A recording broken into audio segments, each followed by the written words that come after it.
The Quran, a text of profound spiritual significance for billions, recounts the journey of a great and righteous ruler known as Dhul-Qarnayn. This figure, whose name translates to the two-horned one, was granted immense power and wisdom by God, enabling him to traverse the furthest reaches of the known world.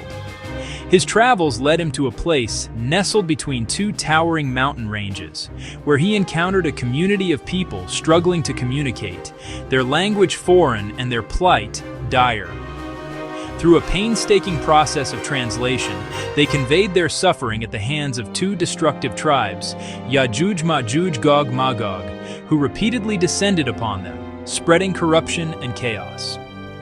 They pleaded with the mighty ruler to construct a barrier, a rampart to shield them from this relentless affliction. This ancient narrative of protection, community, and divine mercy provides a powerful lens through which to examine our modern world. When the beleaguered people pleaded for Dhul-Qarnayn's intervention, they offered him tribute, a payment for his services. That in which my Lord has established me is better than your tribute. He asked for their participation, their strength, their resources. So help me with strength of men and materials, he declared. I will make between you and them a barrier. His first command was for the people to bring him blocks of iron. Massive ingots arrived. Workers began to stack them in the great chasm between the two mountains. They labored tirelessly, piling the iron higher and higher, layer upon layer, until the entire gap was filled, creating a crude but formidable wall of solid metal. He commanded his helpers to build enormous bellows, ignite a powerful fire, and direct intense heat onto the iron wall. Workers pumped the bellows with all their might, fanning the flames until the entire mass of iron glowed a fiery, incandescent red, shimmering like a river of fire in the mountain pass. In our hyper-connected 21st century landscape, the narrative of barriers has been hijacked by a far more chaotic and less discerning force: the social media algorithm. The story of Dhul-Qarnayn is one of patient instruction and communal effort, but the stories we consume today are delivered in frenetic, bite-sized bursts.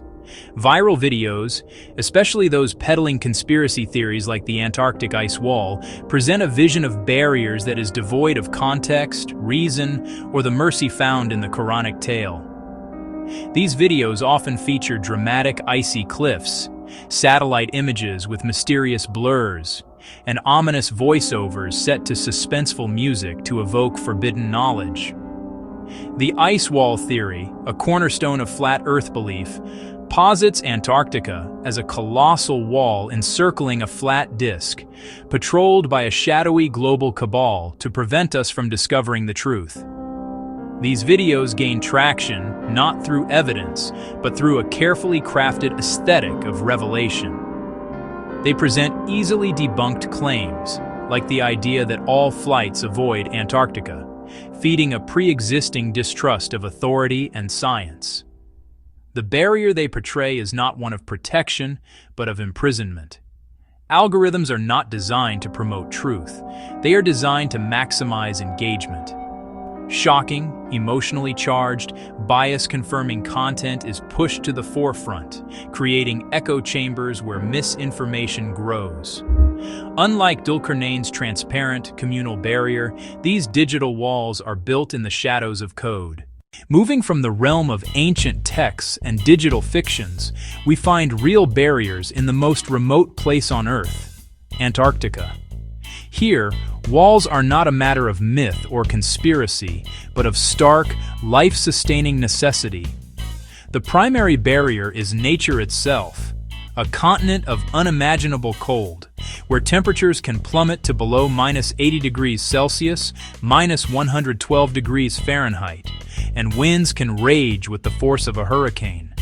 Scientists and support staff live in a constant struggle against a lethally hostile environment.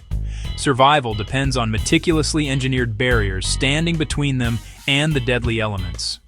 Stations like McMurdo or Amundsen Scott's South Pole Station are the modern equivalents of a fortress designed by engineers.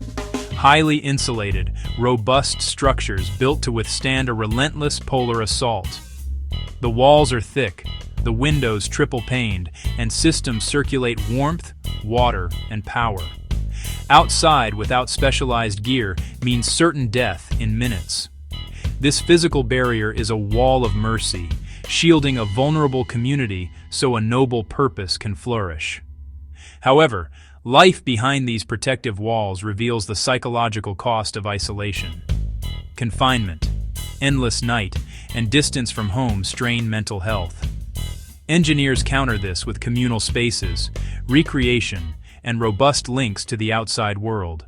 When we place these three narratives side by side, Dhul-Qarnayn's righteous rampart, the conspiratorial ice wall, and the survivalist stations of Antarctica, each story revolves around a barrier, yet each imbues it with a different meaning.